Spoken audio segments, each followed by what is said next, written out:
আসসালামু আলাইকুম এভরিওয়ান, সবাই কেমন আছেন? আলহামদুলিল্লাহ, আমিও ভালো আছি। আমার পেজ থেকে আমি প্রথম ভয়েস ওভার দিলাম। ভয়েস দিতে আমার কেমন জানি লাগে, আমি ভয়েস দিতে পারি না, তাও চেষ্টা করলাম। সবাই আমার জন্য একটু দোয়া করবেন যাতে আমি ভয়েস ওভার দিয়ে ভিডিও ছাড়তে পারি।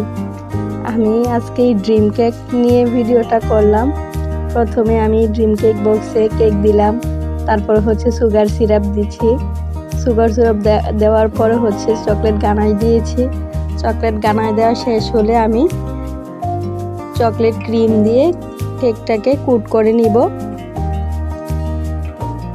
ক্রিম দেওয়া শেষ হয়ে সারলে আমি কেকটাকে একটু ভালো করে ফিনিশিং দেওয়ার চেষ্টা করব। ফিনিশিং দেওয়া হয়ে গেলে উপর দিয়ে আমি চকলেট গানাশ দিয়ে দিব। চকলেট গানাশটা কি পরিমাণে দিয়েছি আপনারা দেখলেই বুঝতে পারবেন।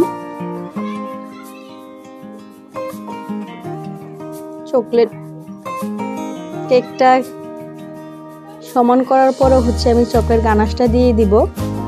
চকলেট গানাশটা দেওয়ার পরে আমি কিছুক্ষণের জন্য ফ্রিজিং করব। ফ্রিজ থেকে নামিয়ে তারপরে আবার উপরে চকলেট মেল্ট করে দিয়ে দিব।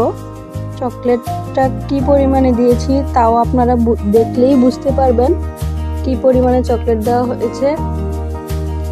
চকলেট কেকটা যখন আমি ভাঙার ভিডিওটা আপনারা দেখবেন কি পরিমাণে দেওয়া হয়েছে চকলেট।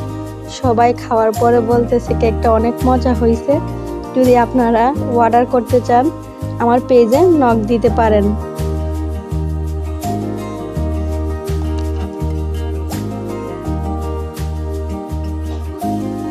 দেখেন কি পরিমাণে চকলেট দেওয়া হয়েছে, দেখলেই আপনারা বুঝতে পারবেন। চকলেটটা দেওয়ার পরে আমি কিছুক্ষণের জন্য ফ্রিজিং করেছি আবার, যাতে চকলেটটা সেট হয়ে যায়। দেখলেই বুঝতে পারবেন কতটুকু দিয়েছি।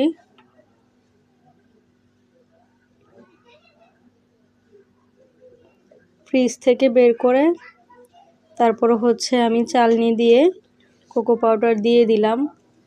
কোকো পাউডার দেওয়ার পরে এটার লুকটা অনেক সুন্দর হয়েছে। মাশাল্লাহ মাশাল্লাহ।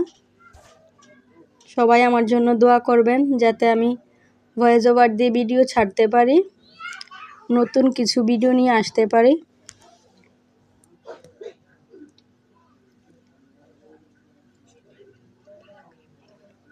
আগামীতে যাতে ভালো করে ভয়েস ওভার দিতে পারি, সবাই আমার জন্য দোয়া করবেন। দেখেন কেকটা কত সুন্দর হয়েছে।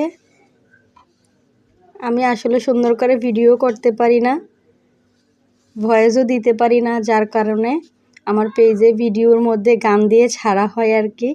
এখন থেকে ইনশাআল্লাহ চেষ্টা করব ভয়েস দিয়ে ভিডিও ছাড়ার জন্য। কেমন হয়েছে সবাই বলবেন কিন্তু।